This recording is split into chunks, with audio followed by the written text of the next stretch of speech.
বুঝিয়ে বলা। সুকুমার রায়। ও শ্যামা দাস, আয় তো দেখি, বসতো দেখি এখানে। সেই কথাটা বুঝিয়ে দেব 5 মিনিটে। দেখে নে। জ্বর হয়েছে? মিথ্যে কথা, ওসব তোদের চালাকি।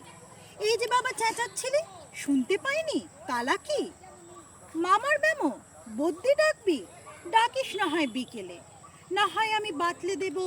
বাঁচলে মামা কি খেলে। আজকে তোকে সেই কথাটা বোঝাবো। না বুঝবি তো মগজে তোর গজাল মেরে গোজাবো। কোন কথাটা তাও বলেছিস? ছেড়ে দিচ্ছিস হাওয়াতে। কি বলছিলেম পরশু রাতে বিষ্টু বোসের দাওয়াতে? ভুলিসনি তো বেশ করেছিস। আবার শুনলে খেতে কি? বড় যে তুই পালিয়ে বেড়াস, মারাসনি যে এদিকে। বলছি দাঁড়া, ব্যস্ত কেন? বস তাহলে নিচুতে।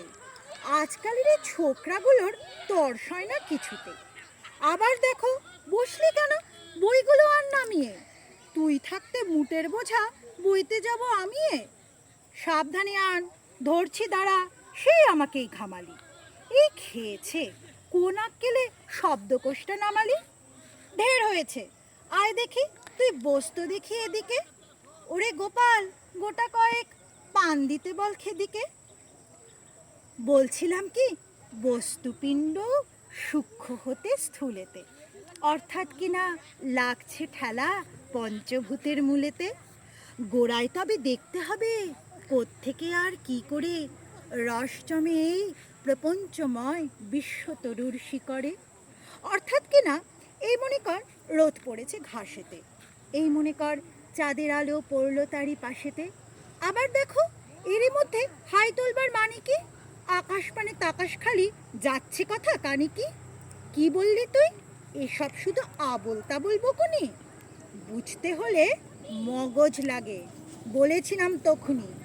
মগজ ভরা গোবর তোদের, হচ্ছে ঘুটে শুকিয়ে। যাই কি দেওয়া কোনো কথা তার ভিতরে ঢুকিয়ে। ও শ্যামা দাস, উঠলি কেন? কেবল যে চাষ পালাতে।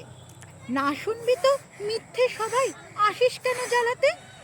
তত্ত্ব কথা যায় না কানে, যতই মরি চেঁচিয়ে।